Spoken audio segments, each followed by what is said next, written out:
Syiah. Dan satu hal yang sangat mustahil diadakan pendekatan, keakraban, kebersamaan, persatuan antara Sunni dengan Syiah, Rafidhah. Karena Rafidhah mengatakan Ahlus Sunnah kafir.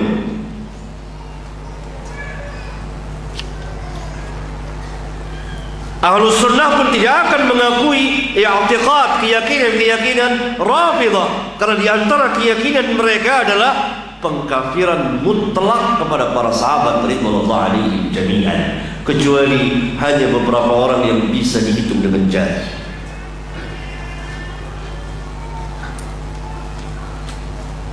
Kemudian Imam Ibnu Hazm rahimahullah taala melanjutkan kata-katanya. Jadi pertama Ahlus Sunnah adalah as-sahabah, para sahabat. Kemudian beliau mengatakan wa kullu man salaka nahjahum, dan setiap orang yang mengikuti manhaj mereka.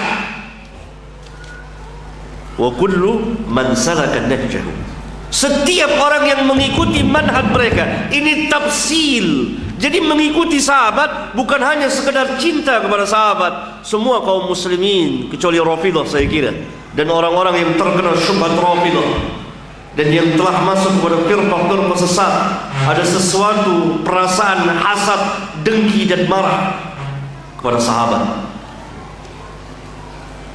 Tapi kaum muslimin yang berjalan sesuai dengan fitrahnya, dia cinta kepada sahabat. Ini kewajiban muslim memang, karena Allah mencintai sahabat. Maka wajib bagi kita mencintai apa yang Allah cintai, membenci dan marah apa yang Allah benci dan murkai. Kan tidak mungkin Allah mencintai sahabat kemudian kita marah pada sahabat.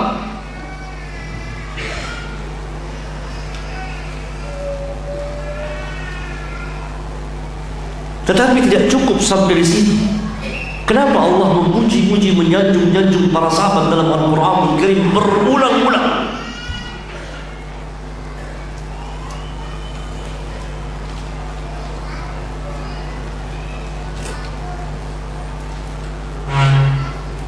Bahkan diabadikan dalam Al-Quran pujian dan sanjungan Allah kepada mereka, radhiyallahu anhu wa radu anhu. Allah redha kepada mereka dan mereka pun redha kepada Allah. Sampai hari kiamat, sampai Quran ini menjelang hari kiamat diangkat oleh Allah. Pertama dari dada hati manusia, dan Quran, mushaf semua tidak ada tertinggal satupun huruf Quran di permukaan bumi akan diangkat oleh Allah nanti menjelang hari kiamat.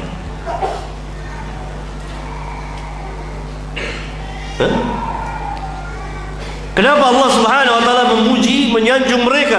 Karena apa? Perjalanan kehidupan mereka. Perjalanan kehidupan apa? Perjalanan kehidupan keagamaan mereka. Ketaatan mereka kepada Allah dan Rasul-Nya. Tunduknya mereka kepada Allah, menyerahnya mereka kepada keputusan Allah dan Rasul-Nya, dan seterusnya. Karena manhaj adalah sikap dan cara beragamanya seseorang.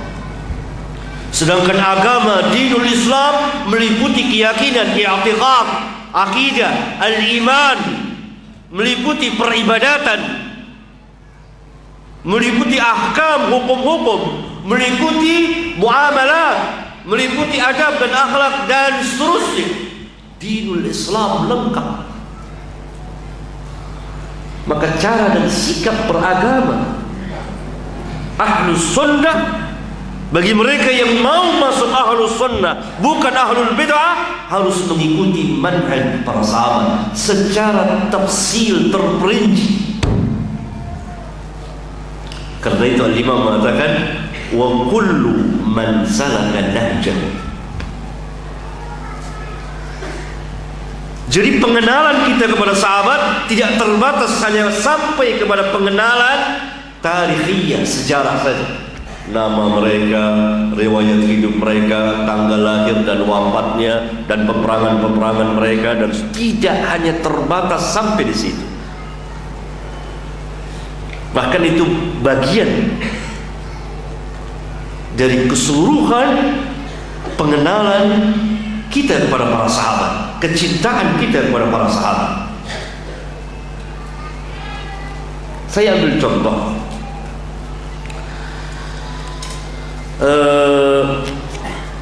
Salah seorang tokoh, bahkan ulama dari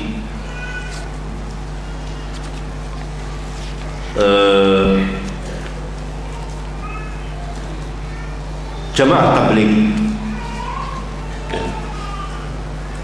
dari Jamaah Tabligh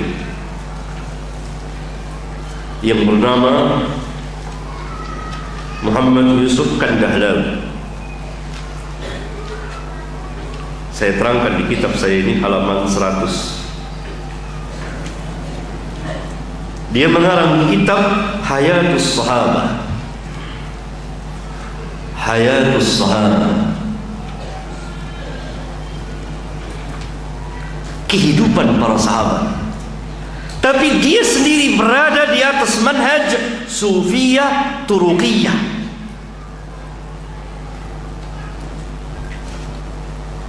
Lihat, Muhammad Yusuf Kandahlawi, salah satu pembesar dari Jamaah Tabligh, Firqah Tabligh, yakni salah satu firqah tarekat Sufiyah, mengarang kitab Hayatus Sahabah. Judul indah sekali, kehidupan para sahabat. Tetapi dia berada di atas firqah sesat, firqah Sufiyah Turuqiyah. Walaupun dia menulis tentang kehidupan sahabat, tetapi karena manhajnya tidak mengikuti manhaj sahabat, dia berada di atas manhaj tasawuf sufi, maka 2/3 isi dari kitabnya itu memuat hadis-hadis dhaif dan maudhu, dan hadis-hadis yang tidak ada asal usulnya, dan penuh dengan khurafat dan ta'ayun. 2/3 dari kitabnya, dari 4 jilid besar, 3 jilid memuat hadis-hadis yang tidak sah, hanya 1 jilid. Dan di situ dipenuhi dengan hikayat-hikayat, mimpi-mimpi orang-orang sufi. Padahal dia menulis Hayatus Sahabah. Jadi tidak sebatas hanya itu. Karena itu Al-Imam Ibn Hazm mengatakan, wa kullu man salaka nahjahu, setiap orang yang mengikuti manhaj, sikap dan cara beragama mereka para sahabat. Ini pelajaran sepanjang hayat kehidupan kita, mempelajari manhaj para sahabat secara terperinci, tafsil, secara pemahaman dan pengamalan, ilmu, pengamalan dan dakwah. Bodoh kalau kita mengatakan bahwa saya telah paham. Ini perjalanan panjang kita sepanjang hayat. Apabila kita ingin berada di jalan kebenaran, apabila kita ingin masuk ke dalam kelompok Ahlus Sunnah wal Jamaah, kemudian Al-Imam Ibn Hazm mengatakan, fa innahumus sahabah wa kullu man salaka nahjahum min khiyarit tabi'in. Setelah sahabat siapa? Min khiyarit tabi'in, dari sebaik-baik tabi'in.